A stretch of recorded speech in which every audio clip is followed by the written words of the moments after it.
बिस्मिल्लाहिर्रहमानिर्रहीम। अस्सलाम वालेकुम व्यूवर्स, की हाल है? उम्मीद है सारे ठीक होंगे। अल्लाह ताला सारे ਨੂੰ ਆਪਣੇ ਘਰਾਂ 'ਚ ਖੁਸ਼ ਰੱਖੇ, ਆਬਾਦ ਰੱਖੇ, ਆਮੀਨ ਸੁਮਾ ਆਮੀਨ।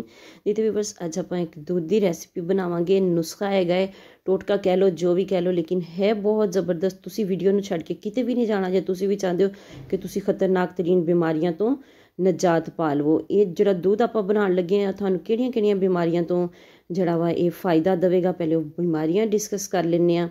ਇਹਦੇ ਨਾਲ ਜਿਹੜਾ ਵਾ ਤੁਹਾਡਾ ਮੁਦਾਫਿਤੀ ਨਿਜ਼ਾਮ ਜਿਹੜਾ ਵਾ ਉਹ ਬਿਹਤਰ ਹੋਏਗਾ। ਜੇ ਤੁਹਾਨੂੰ ਬੇਖਾਬੀ ਦੀ ਸ਼ਿਕਾਇਤ ਆ ਉਹ ख़त्म ਹੋ ਜਾਏਗੀ, ਖਾਂਸੀ ख़त्म ਹੋ ਜਾਏਗੀ। ਖੁਦਾ ਨਾ ਖਾਸਤਾ ਕਿਸੇ ਨੂੰ ਟੀਬੀ ਆ ਤੇ ਉਹਦੇ ਲਈ ਵੀ फ़ायदेमंद ਆ। ਜੋੜਾਂ ਦੇ ਦਰਦ ਵਿੱਚ ਬਹੁਤ ਜ਼ਿਆਦਾ फ़ायदेमंद ਆ ਇਹ ਦੁੱਧ ਜਿਹੜਾ ਹੁਣ ਆਪਾਂ ਬਣਾਉਣ ਲੱਗੇ ਆ।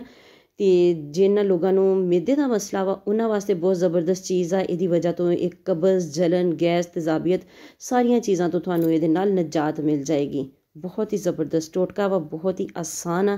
ਚਲੋ ਦੇਖਦੇ ਹਾਂ ਕਿ ਆਪਾਂ ਇਹਨੂੰ ਕਿਸ ਤਰ੍ਹਾਂ ਬਣਾਇਆ ਵਾ, ਕਿਸ ਤਰ੍ਹਾਂ ਇਹਨੂੰ ਤੁਸੀਂ ਇਸਤੇਮਾਲ ਕਰਨਾ ਵਾ।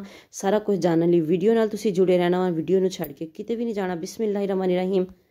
ਸਭ ਤੋਂ ਪਹਿਲੇ ਆਪਾਂ दूध ਲੈ ਲਿਆ ਵਾ, 1 गिलास पानी लिया वा, यानी कि 1 पाव पानी लिया वा। तो वो आधा किलो दूध पा के उन्होंने बॉयल कर लिया वा। जो बॉयल हो गया तो ये 10 पोथियां लसन दियाँ पा के इनू अच्छे तरीके दे नाल हुण आपां पकाना वा। इन्ना पकाना वा कि इहदी क्वांटिटी जिहड़ी आ अद्धी रह जाए, अद्धे तो भी थोड़ा बेशक कम रह जाए, लेकिन इस तो ज़्यादा तुसीं घट इनू नहीं पकाना। अद्धा रखना वा या अद्धे तो भी घट करना वा। तो थोड़ा जिहा पका के तो चुल्हे नूं तुसीं बंद नहीं कर लेना। बहुत जल्दी हो जाए, ज़्यादा टाइम नहीं लगता, क्योंकि कोई इन्ना ज़्यादा नहीं, 5 तो 7 मिनट लगणगे। तो लेकिन ये फ़ायदे किन्ने बेशुमार आ तुहानूं दस चुकी हाँ। तो इसलिए तुसीं इहनूं बना के ज़रूर इस्तेमाल करना वा कब्ज़ वालियां वास्ते। तो ये बहुत ही ज़बरदस्त चीज़ आ। ये बिल्कुल ही तुहाडे पेट नूं एक दफ़ा इस्तेमाल करन दे नाल ही बिल्कुल इस तरह साफ़ कर देगी। तुहानूं हल्का फुल्का महसूस होएगा, तुहानूं गैस होई होएगी तो वो भी ख़त्म हो जाएगी। तेज़ाबियत वगैरह जो तुहानूं होई आ तो तां भी ख़त्म हो जाएगी। लेकिन कुछ तुसीं एहतियात करनी है इहदे नाल पीण लग्गियां। इहनूं कोशिश करिया जे इहनूं तुसीं रात नूं पीओ। ਇਹ देखो माशाल्लाह तकरीबन 4-5 मिनट लगे तो दूध जरा वा अद्धा हो गया वा। थोड़ी देर इनू होर आपां फेंट के पका लांगे ताकि जरा वा लसन जरा वा वो भी अच्छे तरीके दे नाल गल जाए।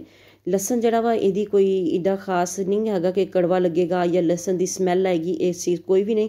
थोड़ा जिहा चीज़ ने अपनी स्मैल तो देनी होंदी है। लसन आ तो लसन का थोड़ा जिहा पता तो चलेगा इस लसन पाया होया, लेकिन बेजायका बिल्कुल ही नहीं गा। बहुत ज़बरदस्त जिहा जायका भी इहदा वा। तो 1 चम्मच भर के हुण तुसीं इहदा चीनी दा शामिल कर लेना वा इहदे विच। एंड ते जदों दूध की मिकदार अद्धी रह जाएगी तो थोड़ी देर होर तुसीं पकाना चाहुंदे हो तुसीं पका सकदे हो। मैं थोड़ा जिहा होर पकावांगी, हजे अद्धे तो भी ज़्यादा इनू रिड्यूस करांगे ताकि जिन्ना अच्छे तरीके नाल पकेगा उन्ना ही ज़बरदस्त इहदा जिहड़ा असर होएगा। पानी तुसीं इहदे विच ज़रूर शामिल करना वा। तो सिर्फ गाढ़े दूध दे विच इनू नहीं बनाना, क्योंकि जिन्ना क खुश्क होना वा पानी वगैरह खुश्क हो जाएगा तो असर जिहड़ा वा इहदा अच्छे तरीके दे नाल लहसुन दा निकल आएगा।